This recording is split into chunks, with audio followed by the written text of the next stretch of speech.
Deedee Jackson, and I am your moderator for the Steven Universe panel. I'm assuming everyone's here for Steven Universe, right? This is my third year moderating Steven Universe here at LA Comic Con, and these women are so amazing, and I love talking to them. So let's just bring them out. Let's just start. So our first is Deedee Magno Hall, who is the voice of Connie.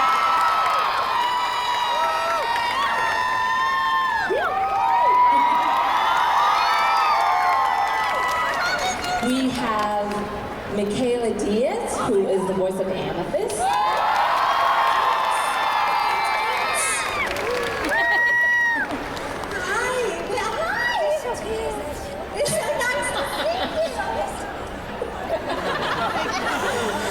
We have Shelby Rabara, who is the voice of Paradox.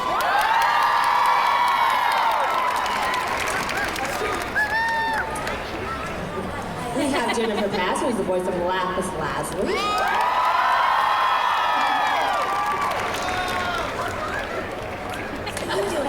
And we have Grace Rolek, who is the voice of Connie.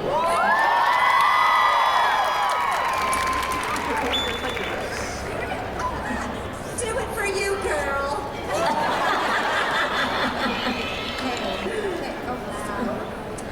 So thank you all for being here at this panel. I absolutely Thank you for having us. I love the show, and I know everyone does too. And looking over the incredible 5 seasons and even the Steven Universe movie, this show is amazing because we get to know your characters and the ensemble cast, and we just dive into this whole little universe. Can each of you talk about what sets this animated show apart from others that are on right now, and why you think it's so special and has such an amazing fan base? Well, one, we're on it. This is true. That is true. I love that the show is, can you hear me? Yeah! You guys are so beautiful! I don't even have my glasses on. But I love that the show is so musical. Yes, the music's amazing. I love that this show, I feel like it's so beautifully inclusive, and you know, it's been amazing for representation. I feel like purple space rocks have not been represented in a lot of mediums, so I'm really glad that the show exists for that reason. Yes, I second that, Michaela.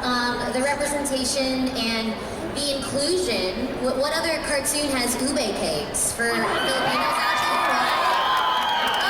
Also, I think everybody can find themselves in the show in a vast array of characters. I think everybody that I've talked to, fans of the shows, people that are brand new to the show, they're always like, I see myself in one or more of the characters. And I don't know if, I don't know, I'm biased though, because we are all on Steven Universe, so I think Steven Universe is the best show ever!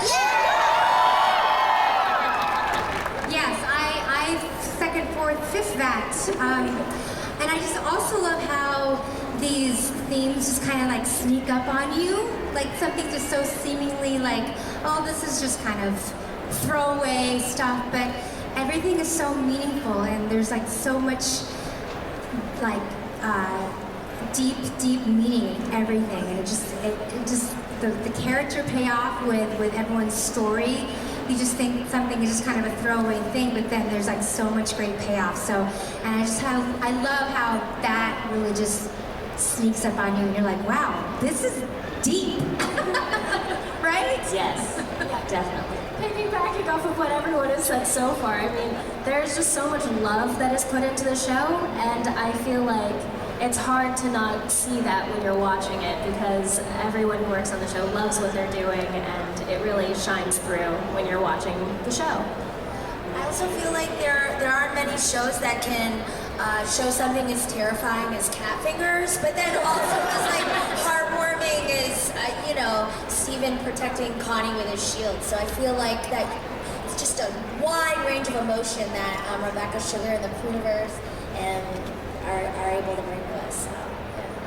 Well, speaking of a wide range of emotions, one of the standout moments, particularly in season 5, is when we find out the big reveal about Rose Quartz and the fact that she's Pink Diamond. And Wait, what? and I have to say, I had to take a personal day because I was blown away by that. Now, I just want to ask, when did you guys find out about it? Was this set in motion from like the beginning? Was this just, how did that come to be? Because I didn't see it coming. I don't know if others saw it coming, but that's a really big revelation in the show, and it changed everything for Steven and for your character. So how did you find out about it, and what was your reaction to learning that that's the big secret? So we record on a Wednesday typically, and we get the script on a Monday. So it would be the Monday before that Wednesday I found out. Pretty much, yeah. Yeah, wow. Okay. I found out about the whole Pink Diamond everything reveal when you guys did. I don't remember usually what I ate for breakfast the day before. So it's kind of one of those things when I watch the episodes, I don't like to look at Twitter or social media because I don't like to see spoilers, but when I see it, I'm in silence and I'm in awe. So I don't really know. Did any of us know that that was going to happen? I don't think so because... I found it all in real time too, and Yeah. everyone else was tweeting about it, and I watched it in real time. I was like, oh my gosh, that's what happened. For me, I found out at a later record because I wasn't reporting on the episode where it found out. But I think Steven says something to Connie about it, and I remember being in the booth and asking Rebecca, "Wait, what?" Like, and she was like, "Oh, okay." So, and just walked me through it, and I was like, okay. I guess it's just time to start working and not process that fully. I remember recording separately for some of that episode and watching the entire show from start to finish in real time was when everything sort of synced in for me personally. But I'm much like, what is that character, you know it. The one that knows things after the fact. That's me in real life. IRL. Good, Deedee, good. Well, Deedee is so hip. I'm so hip, you guys. I'm embarrassing my children right now. Sorry, kids. Well, in that episode, Pearl, it was a really big deal for her because you are so loyal to Rose, and the fact that you had to keep this secret, especially from Steven, and I know it's a very emotional episode. Was there anything that, when you went in that Monday to find out about it for Wednesday, did you have to prepare kind of how Pearl would react? Like, did you take emotion from somewhere else, or how did you kind of bring out that kind of brilliant performance that you did in that episode? It was a lot, but you were amazing. Oh, well, thank you so much. You know, that's very nice. Thank you.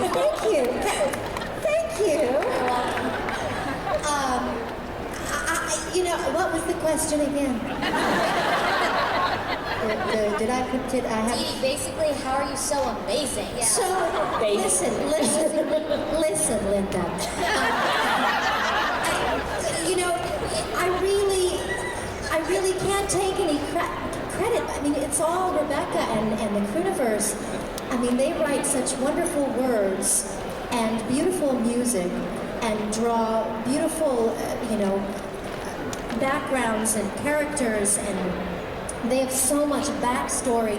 All of that is there for me to just dive into, So I really rely on the material and the voice direction from Rebecca and her team, and that's really how I get to any of the places that I go in the show. I don't really feel like I need to go elsewhere to get the emotions. I mean, this show's got enough feels as it is. I mean, can you agree? Yes, all the feels, every single one of them. So, that's sort of how. very much built on emotion and character development. And one of the things that's a major point in the series is the fusion. And at one point we finally saw Obsidian, who was a mixture of Steven and Amethyst and Pearl and Garnet. So I just wanted to ask, since there are different fusions, what's your favorite fusion? Even if it's not with you, but what's your favorite fusion? And kind of what do you think fusion represents in the show, in that universe? What do you think that means to you when fusion happens? I think my favorite fusion is smoky quartz. And to me, I love it because Steven and Amethyst really bond in this very vulnerable time, and they learn how to depend on each other. And I think that's a beautiful thing. I don't really know how to define a fusion. I feel like that's a Rebecca question. But I love them. I love the fusion. It's so good. They're so good, Michaela. What's your favorite? My favorite is Obsidian, for sure, because in the movie, when Obsidian forms, my mind was blown. I was like, first of all, when we saw the movie, I was with my best friend Luke, and we're sitting in the front, and the whole time we're just snapping my fingers because I couldn't make any noise, but all you could hear was me and him go, yes! Like, every 20 seconds, I was so excited. And when Obsidian formed, I wanted to stand up, but then it was going to be really, really not, it was just being inappropriate, obviously, in a huge theater for me to just like stand up. But it was one of those jaw-dropping moments that like I got chills. So Obsidian would be my favorite fusion. However, I think fusions are, it's kind of the unsaid.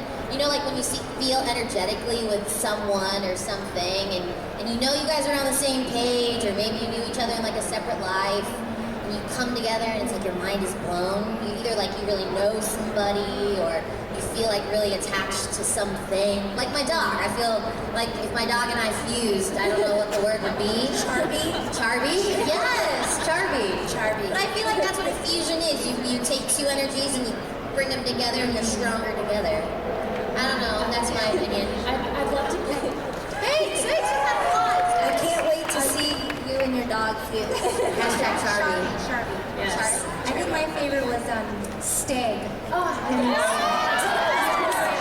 Reagan and his dad, Reagan's dad, Steven and his dad. It was amazing. Like, up until that point, I just thought that it was like an experience between, I don't know, a particular relationship. And then when I saw that it was a father and son experience, I was like, whoa, this is amazing. That was one of my favorites, I think, that just really stuck out to me. And Stevani, of course, was my like, when I first saw it happening, I was like, this is the first time we're seeing this kind of thing on a cartoon in animation. This is incredible. And I remember like looking at my son and seeing, and just experiencing it through his eyes, and it's just like a normal, fun thing for him. Like, oh yeah. So like every time he sees Garnet, he's like, Mommy, that's, she's a fusion of Sapphire and Ruby, and he understands that kind of experience with two people that love each other and share an experience. So I live along.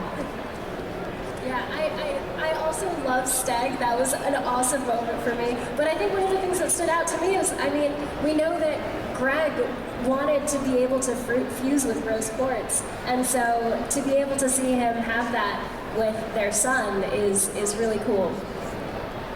Oh, it's like same. I like Opal. For Opal. Yes. I wish someone would do a Steven Universe Jurassic Park crossover and have a Stegosaurus. Just putting it out. Wait, but Michaela, would the arms be short or long? All four arms? I don't know. Maybe they're guitars. I don't know, man. Somebody, fan art, With sharp teeth. Someone get on it. Okay, well, since you guys mentioned Steven Universe, the movie, I first of all love the soundtrack. I listen to it on loop. I do. Is there a particular song from that, or just the entire series, that has stood out to you the most, or is your favorite? Since music is such a big deal in the show. Other friends. Happy rotation in my house. Same. Give it up for Sarah Styles. I love the kind of beat swing sound it has. It's like electro pop swing. I don't know. It's good. Oh, the reboot song? No, it's still Other Friends. Yeah. I really like Drift Away. Because that moment for me when watching the movie, I really saw Spinell's character arc, and it was so tragic. I'm like, I totally get you, Spinell, why you're like that. You were left for how many years? 600,000? Over 6,000 years. 600,000, right? It's a long time. And it was just so beautiful, her voice, the way Sarah Styles sung that, and the lyrics of it. I think for me, I was like, this is something really special when I heard Drift Away. And we all understood why Spinell is the way she is and why she treats Stephen the way she does. And I think it was really earned, that moment of the heart turning upside down and her lashes, she's crying. It's just genius. Genius. I agree. I think that some tracks that I love that we don't often talk about are all the instrumentals that Ivy and Sarashu create. Yeah, for sure. And I think throughout the series, and certainly in the movie, these tracks really enhance the mood and the feeling, but without overpowering each moment. And I mean, talk about genius. Ivy and Sarashu are, they make me feel things, you guys. I second that. My friend told me she was listening to the soundtrack at her house. She's here with her kids too, and she would say, "Hi guys, the mama bears over there, Mama Papa, and baby bears." I was telling me that she was listening to the soundtrack, and in all of the little intervals between the songs and every song, the instrumentals, her kids were telling her what was happening during that time during the movie, like all the scenes that were happening in between, which I thought was really kind of cool. They could hear that. Julian does that too. He'll narrate what's happening during the instrumental break. He's like, "Oh, this is when Stephen goes into Lion," and I'm like, "You're right." Yeah. He just knows. Yeah, I love it. But one of my favorite songs. I love all of those songs, but one of my favorite songs is your song with Zach. Oh, that's amazing. Shout out to Zach. Miss Zach. Oh, No matter what. yeah, no matter what. That was so fun to record because I just got to be in the booth with Zach and like try to do whatever he did. It was great. Well, before I believe we can ask the audience a couple of questions, I just wanted to quickly ask if you found someone who has never seen Steven Universe before and they're like, what one episode should I check out? What episode would you recommend? It's hard. I think watch the movie. Yeah, I would say that too. Yeah. Maybe Mr. Greg would be a fun one. That's a good one. There's just so much that I don't think one 11-minute episode does it justice. Or even if you watch the 42-minute one, the finale, or the finale of the last season, I would say the movie just go straight for that 60 to 64 minutes. Yeah. Why not? And then you go back. Cliff's Notes version of everything, right? Yeah, the movie. So watch the movie. Watch the movie first, and then go back and watch the entire series. Or just the Uncle Grandpa crossover. just watch that one. It's a great standalone. Totally canon. Yeah. Okay, I think we can have a couple people ask questions. By the way, the cosplay is... You guys are really strong. Thank you. Do they have microphones? I think they're going to give a mic. To like do a group selfie. Take a break. Okay. Hi. Hi. Hello. My question is, the music over the show has changed so much since the first season. How has that played into your character's arc, or how has it just kind of affected you outside of the booth? That is a Rebecca question, no? Rebecca question, right? I'm sure it plays a lot. I've heard Rebecca say in certain interviews that when something can't be said, that's when it's put into song and dance.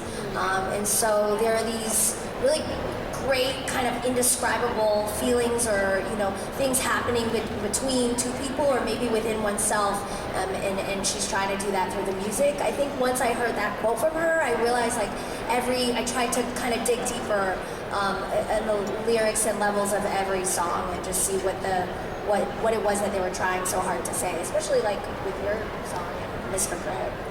And It's also, over. Also, the different characters are marked by different specific instruments, right? They all have I know like Lapis has a particular piano sound and drums. Pearls of violin. Yeah. So those are they inform a lot of the emotion with very, very specific instruments and percussion that mark the emotion of these characters. So it's kind of all just written for us, and we just have to show up, right? Because the writing is so brilliant, from the music, like you were saying, Michaela, to to the animation. Everything is just kind of laid out for us. But I love how the instruments sort of mark our emotional journey. What's Peridot's instrument? There was like a whole chart, I remember, right? Yours is like a kazoo and mine's an air I think I have it. I think I have it. Hold on. Google exists. I'm gonna Google it. Okay. Carry on. Thank carry you. on. Great question. It was a great question. Okay, I think we have time for one more. You in the front, please. Hi. First of all, I love you guys so much. I'm a teacher and I talk to my kids about you guys all the time, and they're just super excited to. So hopefully I can get some signatures for my students. But I was wondering, what was your favorite episode to record and why? I know these are hard because I have so many favorites, but Mr. Greg is one of my favorites because I just love the entire show was pretty much the entire show was musical, so I love that about it. I think for me it might be Open Book when Connie is talking about her favorite book series, and also when we go into Rose's room and I get to be two different versions of myself. One evil, or not evil, but gets a little out of hand. Alone at Sea. That was a good one for Lapis because you really see how she finally stood up to Jasper, and for them to have tackled that kind of subject matter I thought was so brave, and I get a lot of people connecting with that storyline and how they handled that kind of toxic relationship and standing up to somebody that was so toxic. So I just thought that was amazing art for Lapis, and that was a really fun one to record too. My favorite was Kindergarten Kid because growing up I loved Looney Tunes and Beavis and Butthead and Rugrats and all these old school cartoons. So recording Kindergarten Kid for me was an opportunity to bring in my physicality because it wasn't a lot of dialogue, it was more sound effects, like a lot of like screams. So that was a dream come true for me. So that's an episode that is really special to me because film is forever, and it's an episode where I'm like, look how many grunts I did in 11 minutes, and it's just like it's a throwback and a nod to old school cartoons that I love so much. That's so funny because my favorite was Back to the Kindergarten, because I just love when I'm in the booth with Shelby and she just has to be like, it just was a funny, I don't know. When I'm out of the bathtub, right? Yeah, You're like, come on, let's go. And I'm like, you're just like playing country music tunes. This is cool, man. I also love when we're all in the room together because then we can kind of feed off of each other's energy and make effort sounds together in a row. yeah. And we have to stay quiet when other people are doing their tracks, and we're like, And not laugh. We have to try really hard to not ruin each other's takes when we have a funny read. And I'm just like, Well, I wish we had more time. I honestly do. But we are at the end of the panel.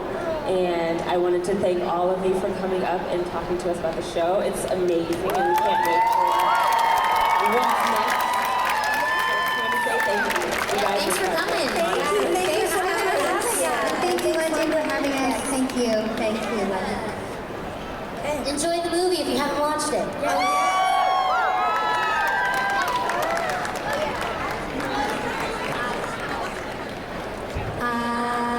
I can't believe we've come so far. Steven Universe future here.